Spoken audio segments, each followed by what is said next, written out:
ला इलाहा इल्लल्लाह जी लोली इहाई मिठी अमाउन के पिंघे में पढ़ाई सजी रात जागी विहाए छॾाई रुन में थे जॾहिं थञे तॾहिं थे ॾिनाई सजी रात जागी विहाए छॾाई रुन में थे जॾहिं थञे तॾहिं थे ॾिनाई प्यारी प्यारी मुसुर की सवाई मिठी अमाउन के पिंघे में पढ़ाई ला इलाहा इल्लल्लाह जी लोली इहाई मिठी अमाउन के पिंघे में पढ़ाई लोडे लाल पीघो मुसाजर सुलाए ला इलाहा इल्लल्लाह जा सेहरा सुनाए लोडे लाल पीघो मुसाजर सुलाए ला इलाहा इल्लल्लाह जा सेहरा सुनाए अल्हम्दुलिल्लाह जीवाई सुनाई मिठी अमाउन के पिंघे में पढ़ाई अल्लाहू अल्लाहू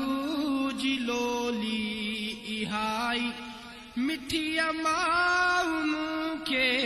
पिंघे में पढ़ाई ला इलाहा इल्लल्लाह जी लोली इहाई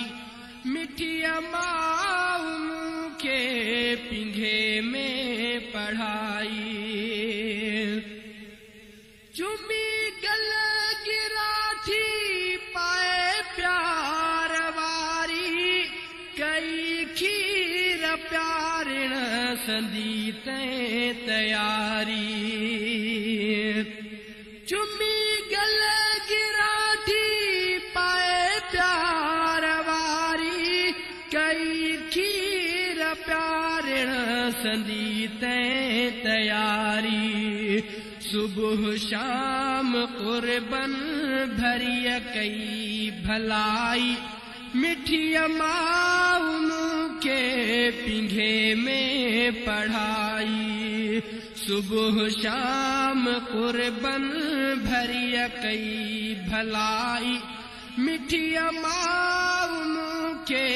पिंघे में पढ़ाई ला इलाहा इल्लल्लाह जी लोली इहाई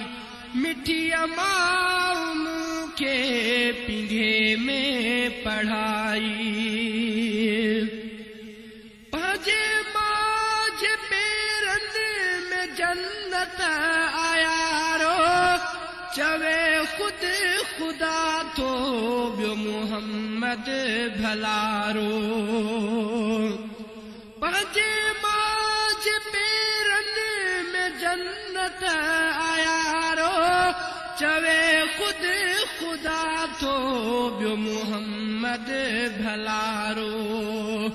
इहा गाल कुरान आहे बुधाई मिठी अमाउन के पिंघे में पढ़ाई ला इलाहा इल्लल्लाह जी लोली इहाई मिठी अमाउन के पिंघे में पढ़ाई अल्लाहू अल्लाहू जी लोली इहाई मिठी अमाउन के पिंघे में पढ़ाई अली मोहम्मद अमर जी आहे गोद प्यारी न कर गम गंदरा कंदो सुख सतारी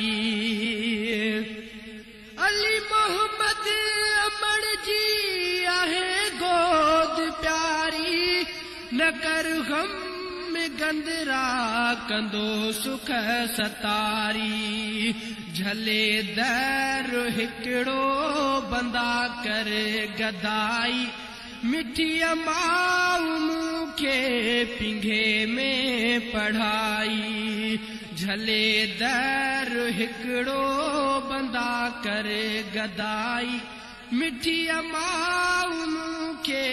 पिंघे में पढ़ाई ला इलाहा इल्लल्लाह जिलोली इहाई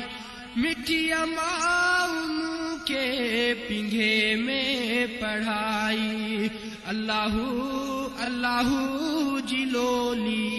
इहाई मिठी माउम के पिंघे